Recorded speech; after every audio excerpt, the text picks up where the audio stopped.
We are part of that world, and sometimes my own studies bring me experiences, such as that walking in the snow in which I directly experience the mystery that underlies our world and our lives as part of it.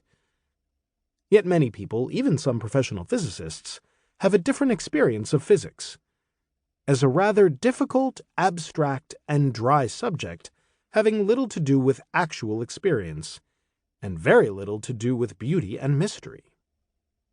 Even those fascinated with physics and its exotica of black holes, time travel, quantum paradoxes, and cosmic issues often consider these to be strange and interesting issues about the world out there, studied and understood only by other faraway people who are, if you will, part of the high priesthood. But the beautiful unity of the world, and the physics that describes it, means that we are more intimately connected with such things than most imagine. This book puts forward a rather radical proposal, that not only are you intimately connected with the universe on the largest scales, but you are central. This is not to deny that you are in some sense an infinitesimal arrangement of dust on one small planet out of billions of trillions in our observable universe, which may well be one of many universes. In this physical sense, you are indeed ridiculously insignificant. But I will try to convince you that you are also a giant, that you, a thinking, conscious being, are part of the community of such beings responsible for giving meaning, and even existence, to the universe you inhabit. Sometime after my experience thinking about multiple universes, I was recounting it, and my thoughts about that experience, to a good friend who happens to be a long-time practitioner of Zen Buddhism. He noted that my experience reminded him of what occurs during Zen koan practice.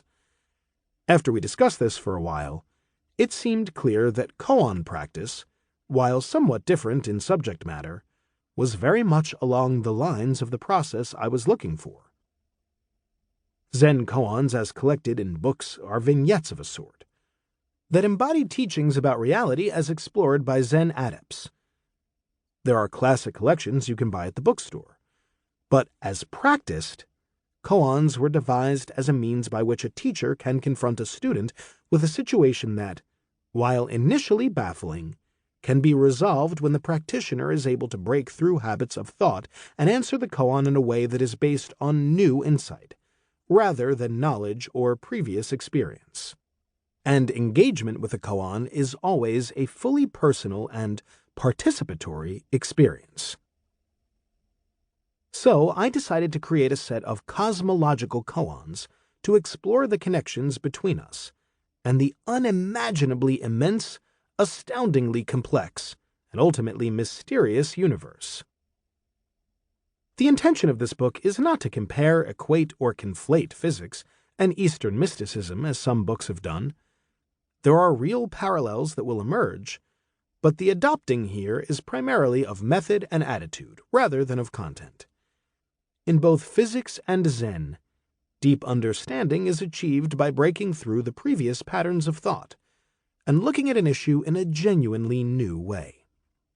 These patterns can be incredibly tenacious and hidden.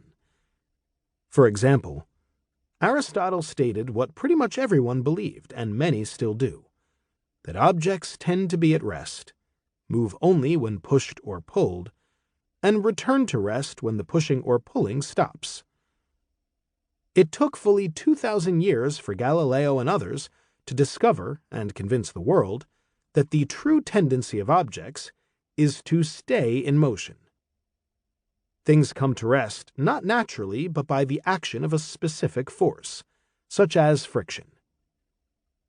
The history of physics is rife with such revolutions in insight. Newton's understanding that the physics of gravity on Earth and in the solar system is the same. Einstein's radical revolution in our understanding of space and time. Heisenberg's discovery of intrinsic uncertainty in fundamental physics, and so on. How were these leaps achieved? Much as in Zen practice, it was by willing to sit through long hours of confusion and not knowing, often wrestling with apparent